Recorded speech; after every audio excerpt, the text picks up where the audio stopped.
আমাদের খাদিজা এডিটিং এর সকল প্রকার পার্ট গল্প দেখতে আমাদের চ্যানেলটি সাবস্ক্রাইব করে পাশে থাকা বেল আইকনটিতে ক্লিক করে অল নোটিফিকেশন অন করে দিন। বিশ্বাস করুন ডক্টর সাহেব, আমি ইচ্ছে করে ফেল করিনি। কিভাবে ফেল হয়ে গেছে আমি নিজেও জানি না। আমি পড়েছি তো, আপনি যখন রাতে ঘুমাতেন আড়ালে আমি অনেক পড়তাম। বায়োলজি, ফিজিক্স, কেমিস্ট্রি সব 10 বার করে পড়েছি আমি, মানে শেষ করেছি বইগুলো। আমার ছাদ থেকে ফেলবে না প্লিজ। অশ্রুসিক্ত কণ্ঠে তুলির এক নাগারে বলা কথাগুলো শুনেও আদ্রর ভঙ্গিমায় কোনো রূপ পরিবর্তন এলো না। সোজা হয়ে দাঁড়িয়ে তুলির হাতটা টেনে খাতাগুলো ধরিয়ে দিল। ভ্রু কুঁচকে জিজ্ঞেস করল, তুমি ফেল করেছো? চমকালো তুলি। কাপা কাপা পাল্টা প্রশ্ন করল, করিনি। নিজেই দেখে নাও। খাতা মেলতেই বড় বড় হয়ে গেল নেত্রযুগল।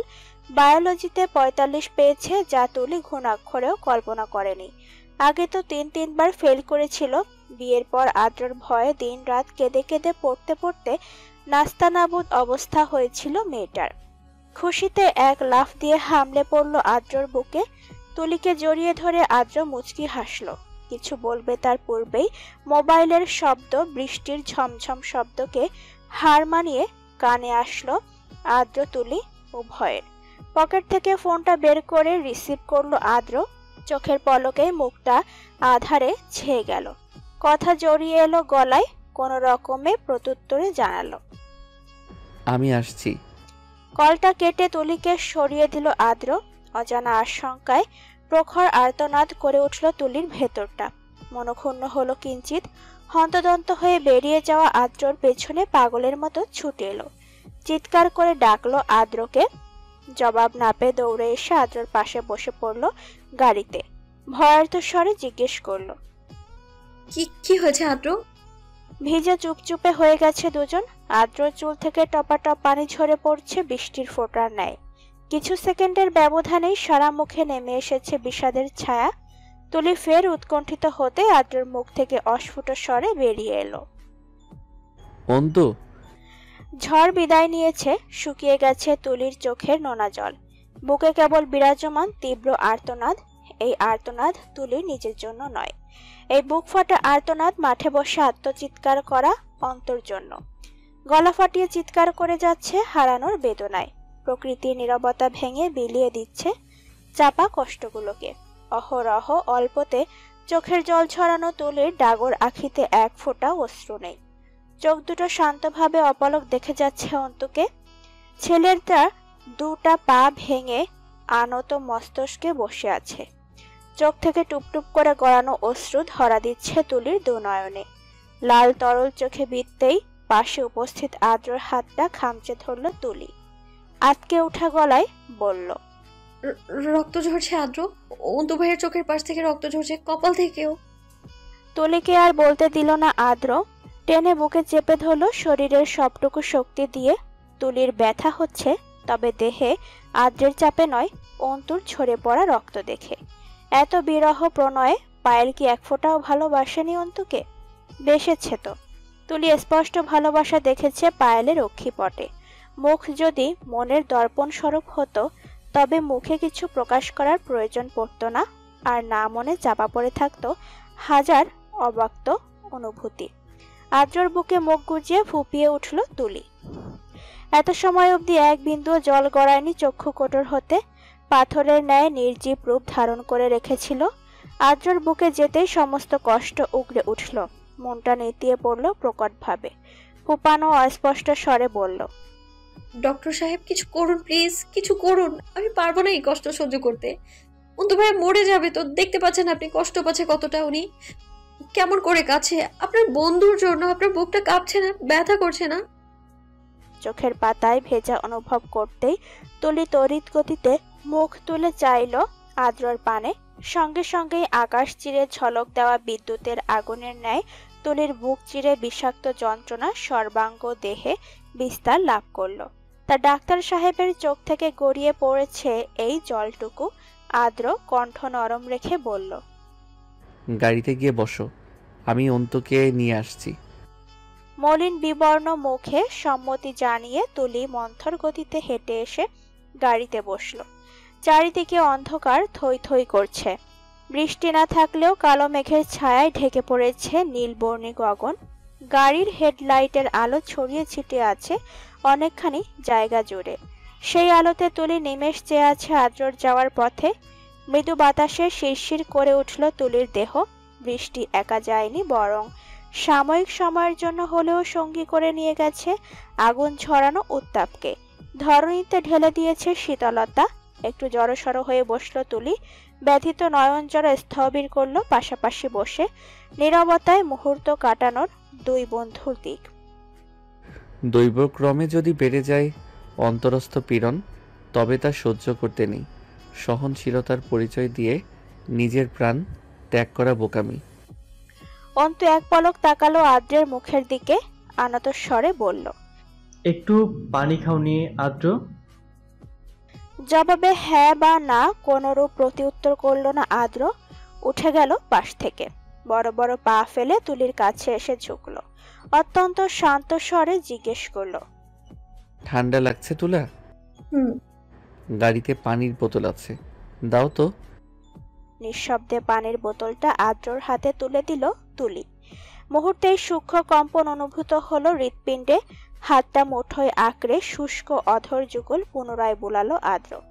গালে ঠান্ডার হাতের ছোঁয়া দিয়ে স্মিত হেসে বলে উঠল, সব ঠিক করে দেবো ইনশাল্লাহ। গাড়ির জানালা লাগাও, জ্বর বাঁধালে কষ্ট পাবো তো। এতগুলো কষ্ট আদৌ কি মানতে পারবে মন? তুমি আমার অস্তিত্ব। অন্তু, রিমি, সাগর, পায়েল, নিবিড় আমার জীবনের অবিচ্ছেদ্য অংশ। অপলক চেয়ে রইল তুলি, চেয়ে রইল নির্নিমেষ দৃষ্টি ফেলে। প্রশান্তিরা জড়ো হয়ে বাসা বেঁধেছে মনের সবটুকু অংশ জুড়ে। ভবিষ্যৎ সম্পর্কে অবগত নয় সে, তবে তার ডাক্তার সাহেবের কথায় তার অগাধ বিশ্বাস। ঢকঢক করে বোতলের প্রায় অর্ধেক পানি পান করে ফেলল অন্তু। চোখে মুখে পানি ছিটানো মাত্রই প্রকট জ্বলনে দাঁতে দাঁত চেপে ধরল। সহ্য করে নিল কিছুটা সময় নিয়ে। পকেট থেকে রুমালটা এগিয়ে দিল আদ্র। অন্তু হাতে নিয়ে ধরা গলায় বলল, পায়েলের বিয়ের কথা শুনে নিজেকে কন্ট্রোল করতে পারিনি। বিয়ে তো আগেই ঠিক করা, তবু আজ ও সেটা মেনে নেওয়া হয়ে ওঠেনি আমার। শুধু এতটুকু মনে হয়েছে পায়েলের চলে যাওয়াতে আমার জীবনের হাসিটা হারিয়ে যাবে। ঝড়ের তাণ্ডবের চেয়েও আমার ভিতরে তোলপাড় অত্যধিক ছিল। চোখ ঘোলা হয়ে আসছিল বারবার। তারপর ছোটখাটো অ্যাক্সিডেন্ট। সামনের গাড়ির ড্রাইভারটা ভালো ছিল, হয়তো মায়া হচ্ছিল, তাই কল লিস্টে তোর নাম্বার পেয়ে তোকে জানালো। তবে আমি খুশি হতাম আমার অবস্থা যদি খুবই বিধ্বস্ত হতো, শ্বাস প্রক্রিয়া বন্ধ হয়ে যেত। ইচ্ছাকৃত তো মৃত্যুবরণ করতাম না, অনিচ্ছাকৃতই যদি হয়ে যেত মুক্তি মিলতো আমার। মুক্তি মিলতো হৃদয়ে দানা বেঁধে রাখা যন্ত্রণার। হার মেনে নিলি? তুই আসলে একটা ফালতু লোক অন্তু। তাচ্ছিলের হাসি ফুটিয়ে বলল আদ্র। বিনিময়ে অন্তু আদ্রর কাঁধে হাত রেখে স্মিত হাসল। অবিশ্রান্ত নিঃশ্বাসকে মুক্তি দিয়ে বলল, আই নো ভাই, শুধুমাত্র তোদের জন্য, পায়েলের জন্য অন্তত চিরকালই ফালতু উপাধিতে ভূষিত হতে রাজি। আমার হার মানার মাঝে অসম্ভব শান্তি লুকিয়ে আছে, কারণ আমার পায়েল বাবার রাজকন্যা হিসেবে জিতে গিয়েছে। আমি জানি পায়েল আমাকে ভালোবাসে। আমি ততটা বোকা নই যে কারো নেত্রে ভাসমান ভালোবাসা আমার চোখে পড়বে না। আমি এটাও জানি পায়েল মেডিকেলের প্রথম থেকেই আমার মনের জন্য সদ্য জন্ম নেওয়া অনুভূতিটা আজ করতে পেরেছিল। কিছু ক্ষেত্রে বাস্তবতা এমন হয়, দুটো মানুষের প্রকাশিত ভালোবাসা জীবনের সমীকরণে চিরকাল অপ্রকাশিত রয়ে যায়। আভিক পায়েলের জীবনের আগে এসেছে, আমি নই। পায়েল তো ভুলবশত মন দিয়ে ফেলেছে আমায়। আর যদি আমরা দুজন একসাথে হয় তবে অন্যায় হবে অভিভাবকের সাথে। বিশ্বাসঘাতক হয়ে যাবে পায়েল তার বাবার কাছে। অভিভাবকের বাবার সাথে ওনার বন্ধুত্বের ফাটল ঘটবে। এসব উনি মানতে পারবেন না, তাই নিতে পারলাম না রিস্ক। কিছু সম্পর্ক ঠিক রাখতে বিসর্জন হোক মনের হাজারো অব্যক্ত অনুভূতি। আমি জানি পায়েল একদিন অনেক সুখী হবে, অনেক। আমি হব পায়েলের সুখীতে সুখ। শেষ কথাটা বলতে গিয়ে অন্তুর কণ্ঠ জড়িয়ে এলো। তাৎক্ষণিক উঠে দাঁড়ালো। আদ্র বিহবল দৃষ্টিতে তাকিয়ে রইল অন্তুর দিকে। অন্তুর এই রূপ তো কেউ দেখেনি, কারোই চোখে পড়েনি এত বছরের বন্ধুত্বে। সেখানে আর না দাঁড়িয়ে অন্তুর সাথে হেঁটে আসলো গাড়ি পর্যন্ত। ড্রাইভিং সিটে বসতেই অন্তু পেছনে উঠে বসলো। দাঁত কেলিয়ে বলল, আমার গাড়ি তো আজ্ঞা পাওয়ার পথে, তোদের সাথেই যাই। হতভম্ব চোখে তাকালো তুলি। তার বিশ্বাস হচ্ছে না এটা কি সেই ছেলে যে কিনা না পাওয়া ভালোবাসা হারানোর বেদনায় চিল্লিয়ে কাঁদছিল। একাকাশ অবকতা আষ্টি পৃষ্ঠে জড়িয়ে নিল তুলিকে। আদ্র গাড়ি স্টার্ট দিতে দিতে ফার্স্ট এইড বক্সটা বাড়িয়ে দিল অন্তুর দিকে। একটা ফার্স্ট এইড বক্স গাড়িতে সবসময় থাকে, প্রয়োজন হতে পারে ভেবে রেখে দেয় আদ্র। সাথে সাথেই এক প্রকার ছিনিয়ে নিল অন্তু বক্সটা। ভাব এমন যেন ব্যথা সহ্য হচ্ছে না তার, কিন্তু কিছু সময় আগে এই ছেলেটাই বৃষ্টিতে ভিজে দাঁতে দাঁত চেপে ব্যথা সহ্য করেছে। তুলির হতবিহ্বল দৃষ্টি দেখে আলতো হাসল অন্তু। হেসে উঠে বলল, আমাকে কি খুব খারাপ দেখাচ্ছে তুলি? গেল আমার এত সুন্দর চেহারাটা।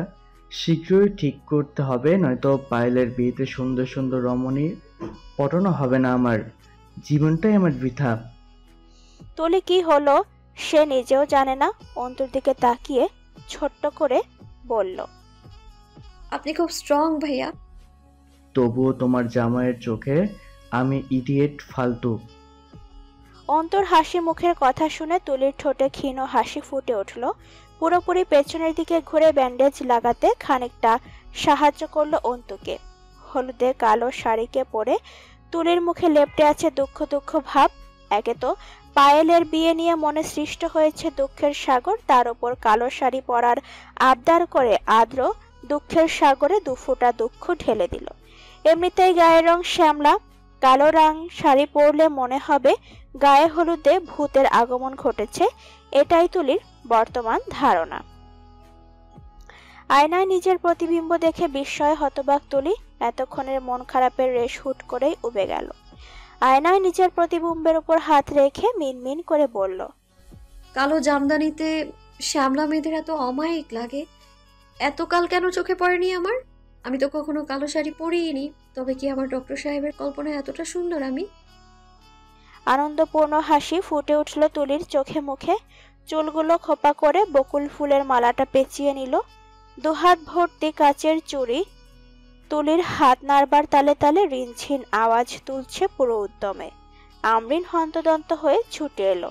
একটু থেমে হেসে বলল, ঠিকই তো করলি, শুধু শুধু আমার ভাইয়াকে এত সময় যাবৎ গালাগাল করলি।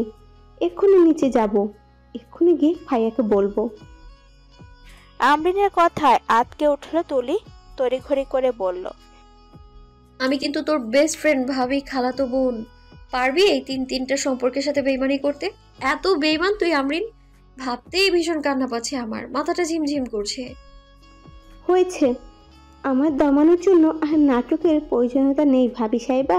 এবার চলুন, পায়েল আপুকে নিচে নিয়ে যেতে হবে। তুলি ও আমরিন দুজনে একসাথে রুমে প্রবেশ করে স্তব্ধ। পায়েলের দিকে নির্নিমেষ দৃষ্টি তাক রেখেই পার হলো কয়েক মুহূর্ত। শুভ্রতার রঙে মুড়ানো পায়েলকে দেখে চোখ ধাঁধিয়ে আসছে সকলের। মুখে হাসির লেশ মাত্র নেই, তবুও চেহারায় মায়ার ছড়াছড়ি। হাসিটা থাকলে বোধহয় চোখ ফেরানো দায় হয়ে পড়ত সকলের পক্ষে। সাদা একটা সিল্কের শাড়ি পরেছে পায়েল, পুরো মেকআপ সাউথ ইন্ডিয়ান নায়িকাদের বিয়ের সাজের মতো। তুলি ভেবেই কুল পাচ্ছে না গায়ে হলুদে কেউ অমন করে সাজে। কি অপরূপ সৌন্দর্য ফুটে আছে পায়েলের মধ্যে, তা বলেও প্রকাশ করা কঠিন তুলির জন্য। সন্ধ্যা থেকে একটা শব্দ উচ্চারণ করেনি পায়েল, পাথরের মতো স্থির হয়ে বসে আছে। রিমি তুলির নিকট পায়েলের এই মৌনতা, পায়েলের কারণ অজানা নয়। দীর্ঘ একটা নিঃশ্বাস ছেড়ে তুলি সহ সবাই পায়েলকে নিয়ে দরজার কাছে আসতেই পা থেমে গেল। মুখশ্রীতে দৃশ্যমান হলো উৎসুক ভাব। আর্দ্র নিবিড় সাগর অন্তু দাঁড়িয়ে আছে অভিমুখে, হাতে সাদা একটা ওড়না। সাগর অন্তু নিবিড় সাদা পাঞ্জাবি পরেছে। আর্দ্রর ফর্সা শরীরে কালো রঙের পাঞ্জাবিটা ফুটন্ত কালো গোলাপের মতো। তুলির প্রখর স্পৃহা জাগলো ফুটন্ত গোলাপকে ছুঁয়ে সবটুকু সুবাস নিজের মধ্যেই টেনে নিতে। কেমন হবে সুবাসটা? নিশ্চয়ই উন্মাদ করে তোলার মতো। ঠোঁটে স্মিত হাসি ফুটিয়ে অন্তু পায়েলের কাছে এসে দাঁড়ালো, দাঁত দেখিয়ে বলল,